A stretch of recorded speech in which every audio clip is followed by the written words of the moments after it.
সম্প্রতি সময় শোনা যায় যে টলিগঞ্জের নির্মাতা রাহুল মুখোপাধ্যায়ের আসন্ন চলচ্চিত্র মন মানে নাতে একটি গুরুত্বপূর্ণ চরিত্রে অভিনয় করতে দেখা যাবে টলিগঞ্জের তারকা রূপকিনী মিত্রকে। যদিও চলচ্চিত্রের পর্দায় বিউটি কুইন শুধুমাত্র ক্যামিও চরিত্রে অভিনয় করবে, তাছাড়া চলচ্চিত্রের পর্দায় তার চরিত্রটি অবশ্য গুরুত্বপূর্ণ থাকবে। তাই তো বলাই বাহুল্য যে মন মানে না চলচ্চিত্রে তার ক্যামিও চরিত্রটি দেখার জন্য আপাতত অপেক্ষাতে তার সকল দর্শকরা। পাশাপাশি অবশ্য বর্তমানে আরও শোনা যাচ্ছে যে সম্প্রতি নাকি চলচ্চিত্রের শুটিং সেটে যোগদান করেছে রূপকিনী মিত্র।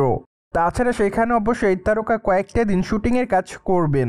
তাই তো বলাই বাহুল্য যে কিসমিস চলচ্চিত্রের পর আবারও নির্মাতা রাহুলের চলচ্চিত্রে কাজ করতে দেখা যাবে রূপকিনীকে। যাই হোক, এখন শুধুমাত্র অপেক্ষার পালা, কেননা চলচ্চিত্রটি মুক্তি পাওয়ার পরই চলচ্চিত্রের পর্দায় রূপকিনীর ক্যামিও কেমন ছিল তা অবশ্য দেখতে পারবে তার সকল দর্শকরা। যদিও রূপকিনী মিত্র সম্প্রতি সময় টলিগঞ্জের দর্শকপ্রিয় তারকাদের মধ্যে অন্যতম। যদিও এই সুন্দরী নায়িকা টলিগঞ্জের তারকা দেবের সঙ্গে তার কেরিয়ারের সবথেকে বেশি চলচ্চিত্রে কাজ করেছে, তাই তো আবারও চলচ্চিত্রের পর্দায় এই দুই তারকাকে একসঙ্গে দেখার জন্য সম্প্রতি সময় অপেক্ষাতে রয়েছে তাদের সকল দর্শকরা। বাই দ্য ওয়ে, টলিগঞ্জের এই বিউটি কুইনকে সর্বশেষ অবশ্য অভিনয় করতে দেখা যায় বিনোদিনী একটি নটি রূপখানা চলচ্চিত্রে। চলচ্চিত্রের পর্দায় তার অভিনয় তার দর্শকদের কাছে ব্যাপক আকারে নজর কাড়ে। পাশাপাশি অবশ্য চলচ্চিত্রের পর্দায় নাম ভূমিকায় অভিনয় করেন তিনি।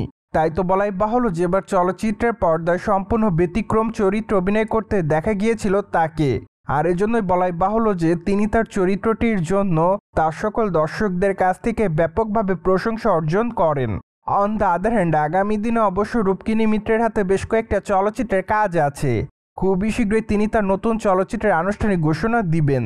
পাশাপাশি অবশ্যই তারকাকে আগামী দিনে হয়তো ওটিটির পর্দাতেও কাজ করতে দেখা যেতে পারে।